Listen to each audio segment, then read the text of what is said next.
aplicación a pasivos e instrumentos de patrimonio propios de la entidad. Cuando yo quiero medir valor razonable, ¿no?, de los pasivos, ¿no?, que tiene la entidad, o del patrimonio propio de una entidad, ¿no? Y recordemos el ejemplo que di al inicio, cuando yo mido el patrimonio de una entidad a valor razonable.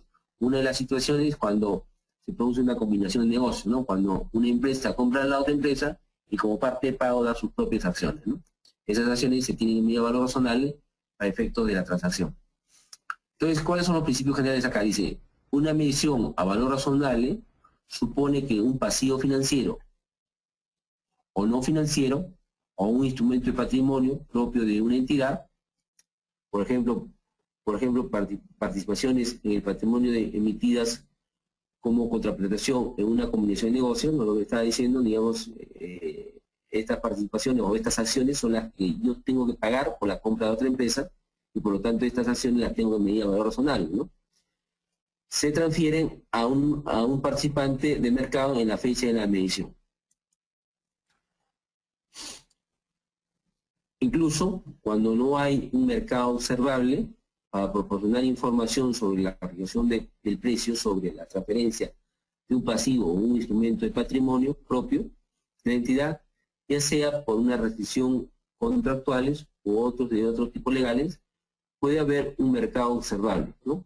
Para estas partidas, si están mantenidas por otras partes como activos, por ejemplo, un bono corporativo o una opción de compra sobre las acciones de una entidad.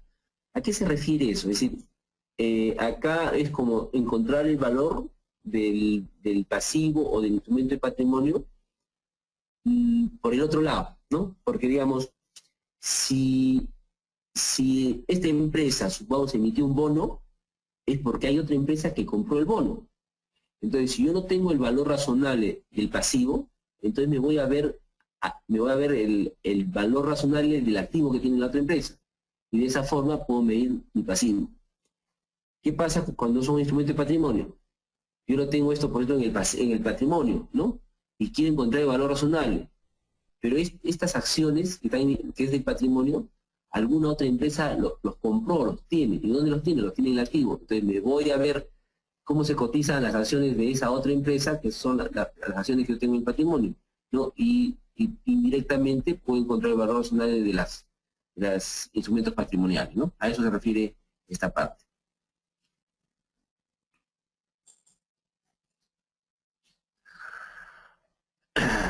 En todos los casos, una entidad maximizará el uso de las variables observables y relevantes, ¿no?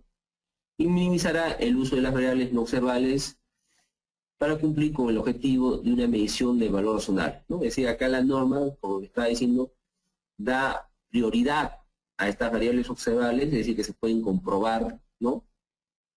Y da menos prioridad a las variables no observables porque estas variables no observables son básicamente supuestos. Claro, son supuestos que harían los compradores, vendedores del mercado, que básicamente son supuestos que pueden ser subjetivos, ¿no? Entonces dices, minimizará el uso de las variables no observables para cumplir con el objetivo de la medición del valor razonable, que es estimar el precio que tendría lugar una transacción ordenada para transferir el pasivo o instrumento de patrimonio entre los participantes del mercado en la fecha de medición en las condiciones del mercado presentes.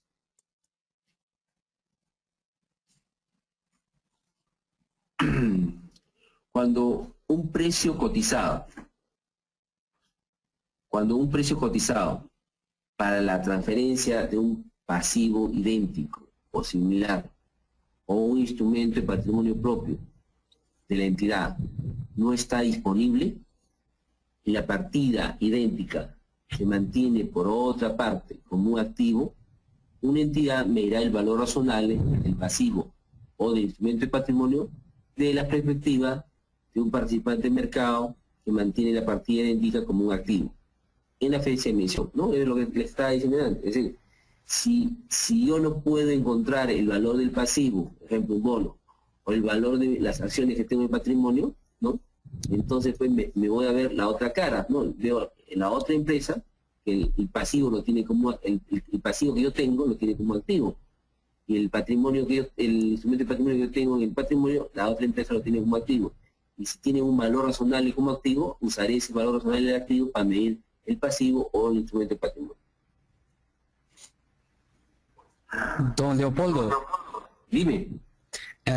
Una pregunta. Cuando nosotros hablamos de valor razonable, ¿también está incluido dentro de esto la capitalización de créditos? La capitalidad de crédito es cuando un pasivo, a ver, para entender, estamos hablando cuando un pasivo se convierte en acciones. Sí. Ya. Cuando un pasivo se convierte en acciones, a ver, no necesariamente, digamos, se mide ahí a valor razonable, porque, digamos, si yo tengo un bono que es convertible, ¿no? Que se convierte en acciones, ya, digamos, está implícito ahí el valor, ¿no? Que el bono va a tener equivalente a acciones, ¿no? Entonces ahí no hay una medida de valor razonable, sino ahí lo que va a generar valor razonable es la opción de conversión, ¿no? Es decir, me explico. Cuando yo tengo un bono convertible, digamos, ese se le conoce como un instrumento compuesto. ¿Qué pasa con los instrumentos compuestos? Los instrumentos compuestos tienen una parte que es pasivo y una parte que es patrimonio. ¿Cómo se determina básicamente cómo se determina el componente patrimonial de ese bono convertible? Se determina estableciendo el flujo efectivo de ese bono, ¿no? Y trayéndolo al valor presente con la tasa de mercado, ¿no? Ese va a ser el valor razonable, ¿no? El valor razonable del bono.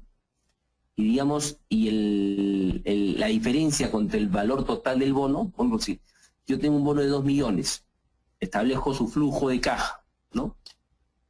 ¿Qué es el flujo de caja? Es el bono. Son los intereses que paga ese bono más el monto al final del vencimiento que me tendrían que devolver del capital.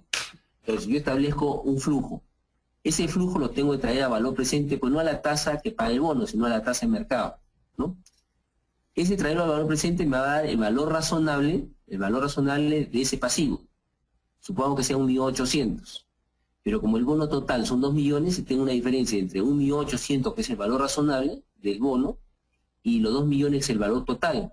La diferencia se considera que es una cuenta patrimonial, ¿no? Lógicamente, después cuando ese bono se convierte, desaparece el 1.800.000 y pasa a integrar parte del patrimonio, ¿no? No sé si con eso respondió la pregunta. Sí, perfecto. Doctor Leopoldo, por ejemplo, el valor razonable, ¿cómo se comporta cuando tenemos una economía con inflación o una economía con recesión? Bueno, ahí es un poco complicado porque depende del bien, ¿no? Del bien, digamos, que te tratas de medir, ¿no? Normalmente en una economía inflacionaria, normalmente todos los precios suben, es lo normal, ¿no? Y digamos, acuérdense qué cosa es el valor razonable. El valor razonable es el precio de salida, es decir, yo como mido un activo, oye, ¿cuánto sería lo que me pagarías por ese activo al venderlo? Ese es el valor razonable, ¿no? Ese precio, lógicamente, si estoy en una economía inflacionaria, ese precio va a ir subiendo pues en el tiempo. Ahora, en una recesión, ¿no? Normalmente los precios tienden a bajar, ¿no? Entonces el valor razonable también va a tender a bajar, porque el valor razonable, tal como está definido en la norma, es el precio que yo obtendría al vender el activo, en un mercado activo, ¿no? Perfecto. Tenemos más preguntas, pero creo que lo contestamos al final, señor Leopoldo. Como gusten, ¿no? Como gusten, no hay ningún problema. Bien, tenemos aquí la pregunta de César, que nos menciona: ¿puede considerarse válido un precio definido en un mercado monopólico? Un mercado monopólico decide, digamos, ahí, el precio no lo define el mercado, lo define la entidad, ¿no? Entonces, acuérdense, tendría que ser un producto tan especial, digamos, que no exista, solamente exista un mercado. Digamos, acuérdense que el precio se fija en función al mercado principal o el mercado más ventajoso, ¿no? Y cuando hablamos de mercado, pues no hablamos solamente de mercado que esté en Perú. Digamos, por ejemplo, si acá en Perú hubiera una sola empresa que vendiera fierro, ¿no? Fierro de construcción, y fuera la única empresa, entonces el precio, ¿quién lo está fijando? Lo está fijando esa empresa, pues es monopólica. Pero fierro no solamente se vende en Perú, pues se vende en otros países del mundo. Entonces, si la empresa tiene acceso a otros mercados, comprará el precio en el mercado más ventajoso, que no necesariamente va a ser el Perú, puede comprar pues en Argentina, en Colombia, ¿no? Entonces el valor razonable se fija en función del precio del mercado principal o el mercado más ventajoso, considerando pues no el precio de un solo mercado, ¿no? Es decir, ahorita no conozco, digamos, un mercado donde se venda un solo producto que una empresa fije el precio a nivel mundial, ¿no? Bien, entonces seguimos con la presentación y al final realizamos las preguntas, se contestan las preguntas. Okay. Tenemos varias preguntas, pero creo que dejamos pasar primero las diapositivas. Ok, entonces sigamos. ¿Qué pasa? ¿No? Seguimos con la aplicación del valor razonable a la aplicación de pasivos e instrumentos de patrimonio de la propia entidad, y dice, ¿qué pasa si el pasivo o el instrumento de patrimonio no mantenidos por otras partes como activos, ¿no? Es decir, en las anteriores láminas vimos que si no tengo el valor razonable del pasivo y del patrimonio, entonces me voy al otro lado y lo veo cómo se valora como activo, ¿no? Porque, digamos, la idea es, si alguien tiene un pasivo, es porque otra parte tiene un activo. O si alguien tiene un instrumento de patrimonio, el patrimonio es porque otro lo tiene como activo. Entonces, cuando no puedo encontrar el valor razonable del pasivo del patrimonio, me voy a la otra empresa, digamos, por decirlo así, y busco el valor del activo, ¿no?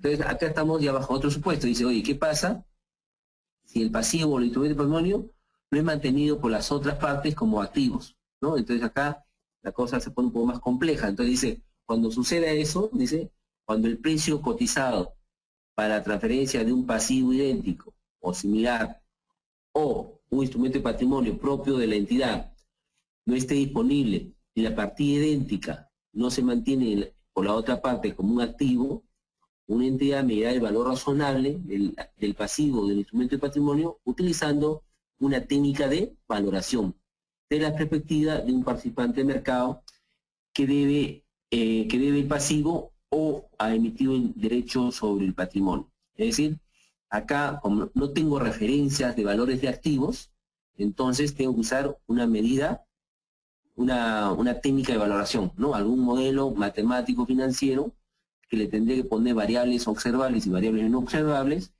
para determinar ese valor razonable. Como se dan cuenta, no me libero de calcular el valor razonable. En algunos casos el valor razonable lo puedo obtener muy fácilmente, directamente, pues un precio cotizado en una bolsa, o un mercado activo, y en otros casos pues tendré que usar técnicas de evaluación algo complejas, ¿no?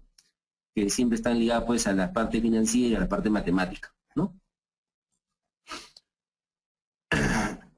Riesgos de incumplimiento. Dice, el valor razonable de un pasivo refleja el efecto del riesgo de incumplimiento, es decir, la probabilidad de impago o incapacidad o del emisor a pagar los intereses y el capital adeudado de acuerdo a los términos pactados originalmente. Este riesgo de incumplimiento incluye al riesgo de crédito, ¿no? Es el riesgo de que una de las partes de un instrumento financiero cause una pérdida financiera a la otra parte por incumplir su obligación, según lo define la NIC 7. Valor razonable en el reconocimiento inicial, ¿no? Aquí vamos a hablar que hay